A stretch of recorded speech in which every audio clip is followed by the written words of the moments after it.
Hi guys, Shara here. Welcome back to my channel. In this video, I am gonna talk about this Rhaphidophora Tetrasperma. Is that correct pronunciation? It sounds really difficult, but I'm learning. Or many people know this plant as mini monstera, even though they are not totally belong each other at all. Because I'm sure you know that the Monstera is original from the Mexico and down there. But this plant is original from Southeast Asia, so they are totally two different thing. Okay, so yeah, so don't say that this is Monstera. No, it is not. But I like to call Monstera Minima because it sounds much more easier than Rhaphidophora Tetrasperma. Okay, there we go. So yeah, so I am gonna talk about more about sunlight, watering, soil mix, and propagation. So if you want to jump over, you can just totally jump whenever you want. Okay. And yeah, but first of all, I would like to talk a little bit about more this plant because it's a very interesting topic. I just found out about this plant, which is you may or you may not know. This plant, this one is made out of tissue culture. Look, I don't know anything about tissue culture, but all I know is they take the gene from this plant and they multiply, copy a lot so that it is available everywhere. Because this plant used to be one of the most rare and very expensive house plant, used to be like a few years ago back, but now you can find everywhere and they are so affordable, which is I like all my, all the house plant to be like affordable price because I can't afford to pay like thousands of money for a house plant. I'm sure you have seen, some of the plant are like ridiculously, overrated, especially the variegated plant. They are so expensive. I don't know how people manage to buy them. I have seen everywhere on the like online they sell like one note, like a one cutting with a one leaf variegated plant. They sell like 1,000 kroner, 2,000 kroner for only one note and one leaf. Can you believe it? No, I am never gonna buy, pay that much money for a house plant. I think this affordable and cheap plant are also look good for me. Okay, so tissue culture, they managed to multiply a lot of plants so that we can buy them like with very fair price, which is I like. But in the end, original one is always the best, right? Because I have seen original Rhaphidophora Tetrasperma plant, because that the original, the wild one is like the leaf is thicker and also like the color is more greener and different shape and much more nicer. But this one color is a little bit like light and a little bit losing color. If you know more about tissue culture and stuff, please leave the comment down below. I am really interested to learn and know more about this because it's really interesting, right? So this plant is really easy to grow. So if you are a beginner, you can still own one of these plants because this is super duper easy. I bought this like a few months ago, and all I did is I just watered them, like once in like 10 days or 2 weeks, especially in this winter time, and they just grow like crazy. And I have seen that many people talk about, oh my god, this plant grow like weed. They are really fast growing plant. Yes, I am totally agree. This plant grow like just crazy. Totally recommend. This is one of the best house plant you should own. And most of the time 90% of the leaf are fenestrated, or you can say whole.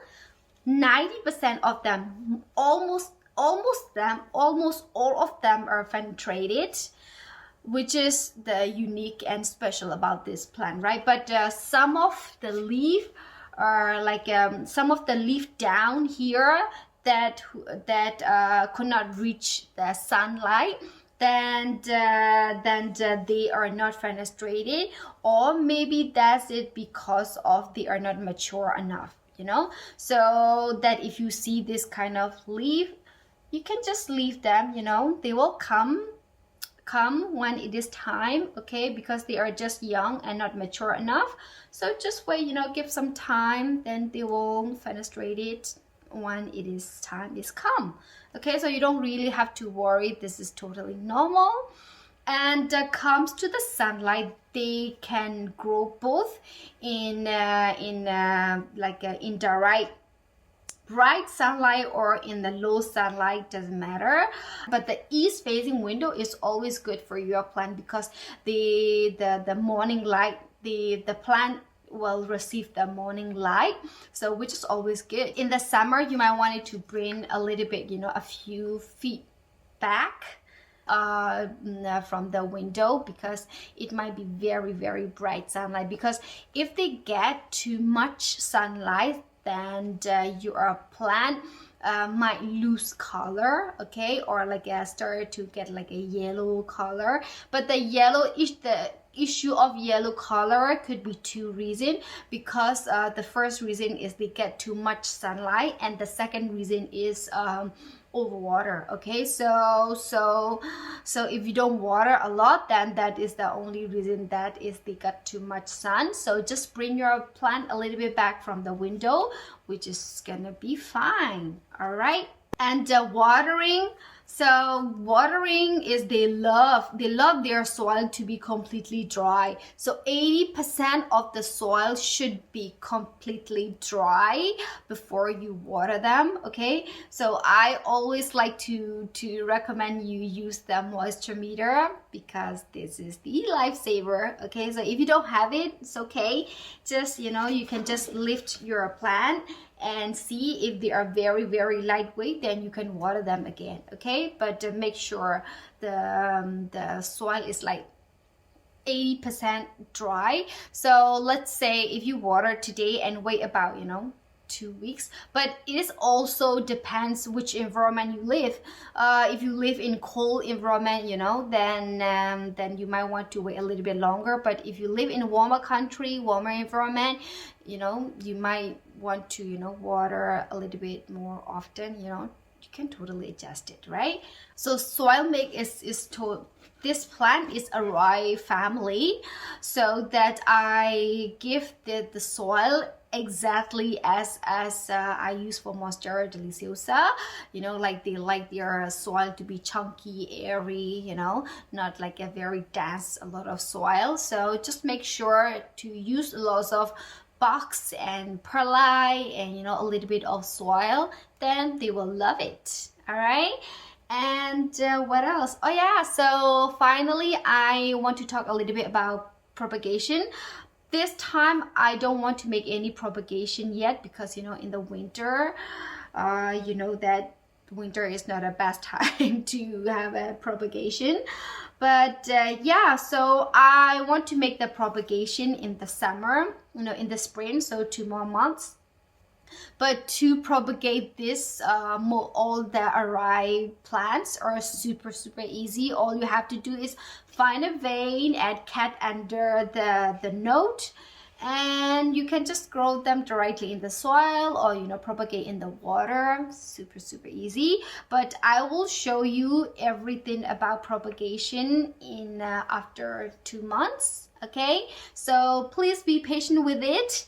And okay, so last information I want to give you, look here, this is the new growth leaf. And do you see the tip here brown, yeah, brown. Could be lack of water or lack of moisture. I don't want to water a lot for you know, just to solve this like a tip problem for only one leaf. So what I do is I just give them more moisture, so I just mist them every morning, you know, just for this leaf. more water. So yeah, this look a bit okay, but this is not 100%, you know, correct solution yet. So I am learning, and if I figure it out what is the best solution for this brown tip for this new growth, then I will share you. Okay, so that's all for this what's that called? All right, for Rhaphidophora Tetrasperma. So if you want to know anything about this plant, please leave the comment down below. I am really love to answer all of your questions. And if you like it, do not forget to thumbs up and subscribe my channel. And as always, thank you so much for watching, and see you next time. Bye bye.